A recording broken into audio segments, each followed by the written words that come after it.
আজ পুকুরে মাছ ধরার জন্য জাল নিয়ে গিয়েছিলাম। পুকুরটা আমাদের খুবই ছোট। পুকুর ছোট হলে কী হবে বন্ধুরা, এতে অনেক মাছ রয়েছে। আমি মাছ ধরার ফুল ভিডিওটা করতে পারিনি, তাই যতগুলো মাছ ধরেছি ততগুলো মাছ আপনাদেরকে দেখাচ্ছি বন্ধুরা। এতে একটা রুই রয়েছে ও অনেকগুলো বাটা মাছ রয়েছে। মাকে বললাম, মা, মাছগুলো ভালোভাবে কেটে বেছে নিয়ে ধুয়ে নাও।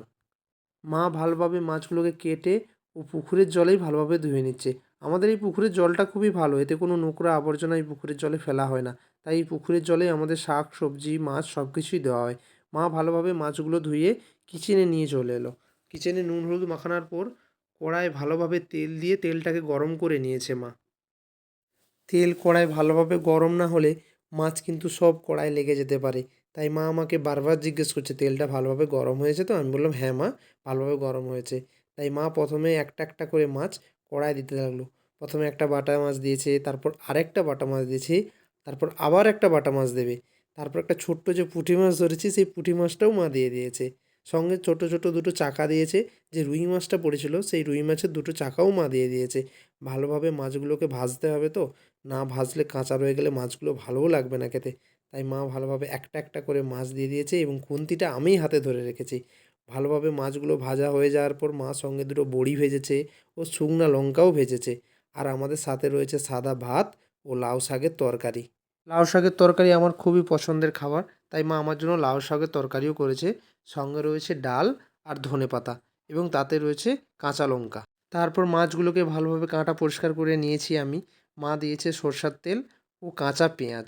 যেহেতু কাঁচা পেঁয়াজ দিলে মাছ মাখানো খুবই ভালো লাগে খেতে। আর এতে তো বড়ি রয়েছে।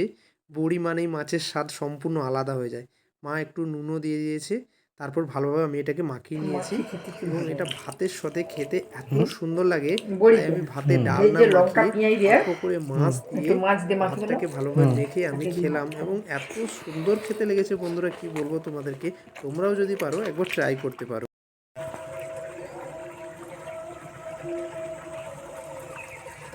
বিকেলে ঘুম থেকে ওঠার পর বন্ধুরা একটু মাঠের দিকে এলাম। এটা আমাদের একটা মাঠ। ধান রোয়া হয়ে গেছে, আলু লাগানো হয়ে গেছে, আলু গাছ যথেষ্ট বড়ও হয়ে গেছে, কিছুদিন পর আলু খোলা হবে। আমাদের এই মাঠে সব রকম সব কিছুই চাষ হয়। এটা আমাদের জমি, এটা পেঁয়াজ, এটা ফুলকপি, ওধারে রয়েছে বাঁধাকপি মানে যেটা পাতাকপি বলা হয়, আর এই সাইডে রয়েছে ওলকপি, আর তার সাইডে রয়েছে আলু গাছ। আলু তো লাগানো হয়ে গেছে, কিছুদিন পর আলু খোলা হবে। আর এই পাশে রয়েছে বেগুন গাছ। বেগুন গাছ এখনও খুবই ছোট।